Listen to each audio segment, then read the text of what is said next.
भाग 28 अनचाहे मेहमान। सुबह से ही घर में हलचल थी। डाइनिंग टेबल पर नई टेबल क्लॉथ बिछी। माँ किचन में जाकर बार बार बर्तन देख रही थी। पापा ने साफ शब्दों में कह दिया था कि आज का लंच इम्पोर्टेंट है। आरोही समझ चुकी थी कि इम्पोर्टेंट मतलब सिर्फ गेस्ट विजिट नहीं बल्कि रिश्ता मीटिंग है। उसका दिल बेचैन था। उसने आईने में खुद को देखा। सिंपल सलवार सूट, हल्का काजल और चेहरे पर जबरन बनी हुई मुस्कान। राज भाई धीरे से कमरे में आया और बोला, डोंट वरी, मैं हूं ना।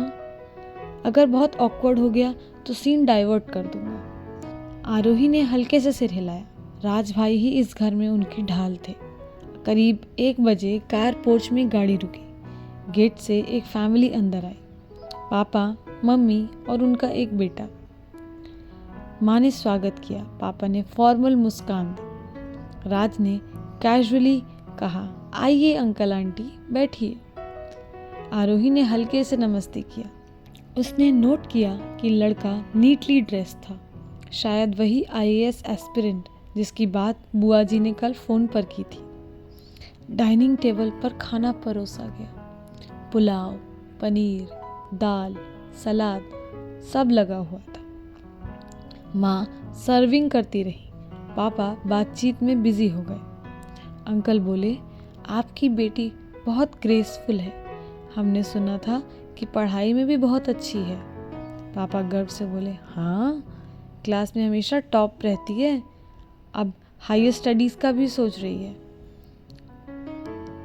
IAS एस्पिरेंट ने पोलाइट टोन में पूछा, आपका फेवरेट सब्जेक्ट कौन सा है? आरोही ने हल्के स्वर में कहा, फिजिक्स। शायद इसलिए उसमें हर एक चीज़ का लॉजिक होता है। लड़के ने मुस्कुराकर कहा, इंटरेस्टिंग। मैं भी हमेशा साइंस बैकग्राउंड से फैसिनेटेड रहा हूँ। माहौल फॉर्मल था पर आरोही का मन कहीं और। वो मैकेनिकली खाना खाती रही और हर बाइट के साथ उसका दिल भारी होता गया। लंच के बाद ड्राइंग रूम में चाय पर डिस्कशन शुरू हुए। अंकल ने कैजुअली कहा, आपकी बेटी का नेचर बहुत सोबर है। हमारे बेटे को भी सिंपल और ग्राउंडेड लड़की चाहिए। आरोही ने महसूस किया कि सबकी नजरें उस पर थी। पापा की आंखों में उम्मीद थी, माँ की आंखों में नर्वसनेस। राज ने बीच में बात घुमाई, वैसे आरोही का प्रोजेक्ट बहुत इंटरेस्टिंग है। अभी पिछले हफ्ते उसने कॉलेज में बेस्ट प्रेजेंटेशन दी थी। सबने फोर्स इंटरेस्ट दिखाया, पर आरोही समझ गई कि असली टॉपिक तो कुछ और ही है। मेहमान चले गए। घर का माहौल अजीब सी चुप्पी में डूब गया। पापा ने सिर हिलाकर कहा, लड़का अच्छा है, करियर भी स्टेबल है, सोचने लायक है। माँ ने कुछ नहीं कहा। राज ने मोबाइल उठाया, चुपचाप स्क्रॉल करना शुरू कर दिया। आरोही सीढ़ियाँ चढ़कर अपने कमरे में चली गई। दरवाज़ा बंद करते ही उसने फ़ोन उठाया, व्हाट्सएप खोला। राहुल का चैट विंडो सामने था। उसने टाइपिंग शुरू की। आज घर पर गेस्ट आए थे शादी के लिए। कुछ देर बाद वरुण ऑनलाइन हो गया। रिप्लाई आया, और तुम क्या सोच रही हो? आरोही ने स्क्रीन घूरते हुए लिखा, सोच क्या, बस यही कि मुझे खुद को हर बार शोकेस की तरह क्यों फील कराना पड़ता है। वरुण ने तुरंत लिखा, क्योंकि तुम शोकेस नहीं हो आरोही, तुम पूरी स्टोरी हो। बस ये लोग कवर पेज देखकर जज कर रहे हैं। आरोही की आंखें नम हो गई। उसने फ़ोन सीने से लगा लिया। दिन की थकान के बाद सब अपने अपने कमरों में सो गए, पर आरोही की नींद कोसों दूर थी। उसके दिल में तूफान, आंखों में मायूसी और फ़ोन हाथ में था। वरुण, बोलो आरोही, क्या मन में है? क्या सोच रही हो? बताओ मुझे, क्या परेशान कर रहा है तुम्हें?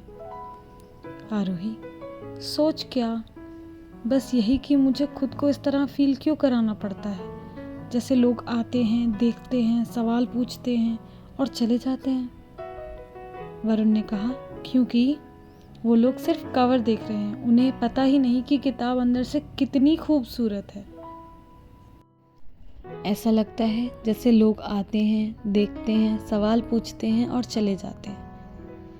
वरुण, क्योंकि वो लोग सिर्फ कवर देख रहे हैं, उन्हें पता ही नहीं कि किताब के अंदर की खूबसूरत कहानी है।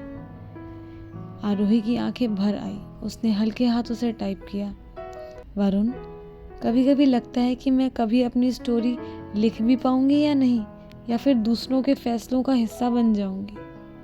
कुछ सेकंड बाद वरुण का रिप्लाई आया, तुम्हें अपनी कहानी खुद लिखनी होगी और मैं चाहता हूँ कि हर पन्ने पर तुम्हारी लिखावट हो, ना ही किसी और की। आरोही मुस्कुराई पर आंखों में आंसू बह निकले। अब जब मुझे देख रहे थे तो एक पल के लिए मैंने सोचा, अगर मैं ना कह दूं तो फैमिली हर्ट हो जाएगी, और अगर मैं हाँ कह दूं तो शायद खुद को खो दूंगी।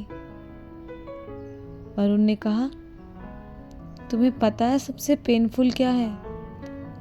वो आरोही को खो देना जो आज मेरे सामने है। मैं नहीं चाहता कि तुम किसी कॉम्प्रोमाइज में बदल जाओ।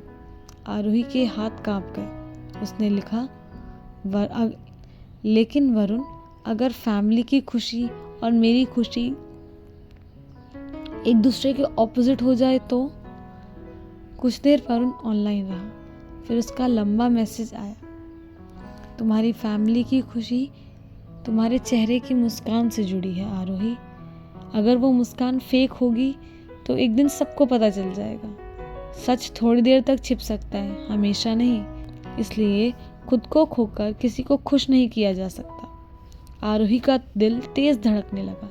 उसने लिखा, वरुण, आज मैंने रियलाइज़ किया कि अगर तुम नहीं होते तो शायद मैं टूट जाती। सब कुछ सुनने के बाद भी तुम मुझे वीक नहीं, स्ट्रॉन्ग फील कराते हो। वरुण ने ऑलमोस्ट तुरंत रिप्लाई किया, क्योंकि तुम्हें पता नहीं तुम कितनी स्ट्रॉन्ग हो।